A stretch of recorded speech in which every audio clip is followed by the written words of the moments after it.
किसी समय की बात है, एक विशाल और संपन्न राज्य में एक सुंदर और बहादुर राजकुमारी रहती थी। उसके पास वह सब कुछ था जिसकी कोई कल्पना कर सकता था। झिलमिलाते महल, अनगिनत खजाने और उसकी सेवा में हर समय तत्पर दास दासियां। लेकिन इसके बावजूद उसके मन में एक गहरी उदासी घर कर गई थी।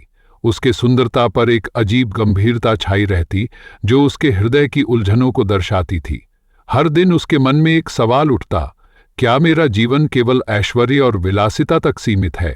क्यों यह तमाम सुविधाएं भी मुझे खुशी नहीं दे पा रही हैं? कई रातें वह बेचैनी में काटती, लेकिन चैन की नींद कभी नहीं आती। अंततः जब उसकी उदासी असहनीय हो गई तो उसने अपने जीवन को समाप्त करने का निर्णय लिया। उसने सोचा कि वह पहाड़ की चोटी से कूदकर अपनी पीड़ा समाप्त कर लेगी। निश्चय कर वह अपने महल से निकल पड़ी। रास्ते में उसने एक वृद्ध व्यक्ति को देखा जो कुछ कुत्तों को भोजन खिला रहा था। वृद्ध के चेहरे पर असीम शांति और संतोष था, मानो वह संसार का सबसे सुखी व्यक्ति हो। यह देख राजकुमारी आश्चर्यचकित रह गई और जिज्ञासा से भर उठी। उसने अपने घोड़े को रोककर वृद्ध से पूछा, बाबा, आपके पास तो कुछ भी विशेष नहीं है, फिर भी आप इतने प्रसन्न कैसे रहते हैं?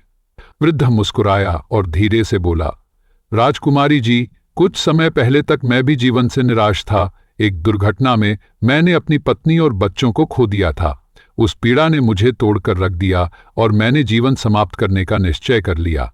लेकिन तभी एक दिन एक नन्हा कुत्ता मेरे पीछे पीछे चलने लगा।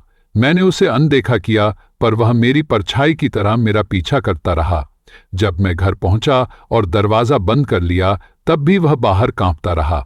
उसकी हालत देखकर मेरे हृदय में कुछ जागा। मैंने उसे भीतर बुलाया, उसे कंबल में लपेटा और दूध पिलाया।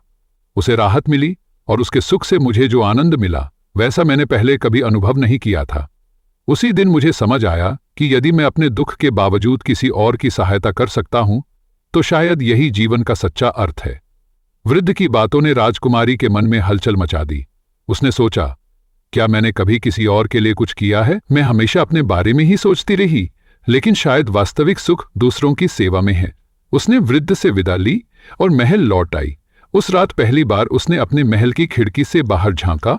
उसने देखा कि जीवन चारों ओर प्रवाहित हो रहा था। लोग संघर्ष कर रहे थे, कठिनाइयों से जूझ रहे थे।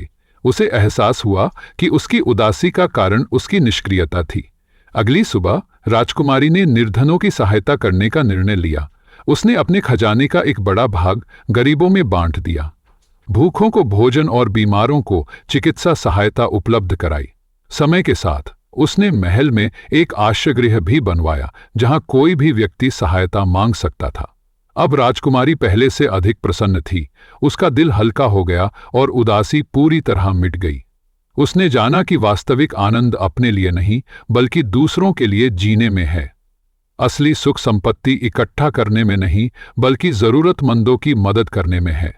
जब हम अपने दुखों के बावजूद किसी और के जीवन में प्रकाश लाते हैं, तभी हमें अपने जीवन का सच्चा उद्देश्य समझ में आता है।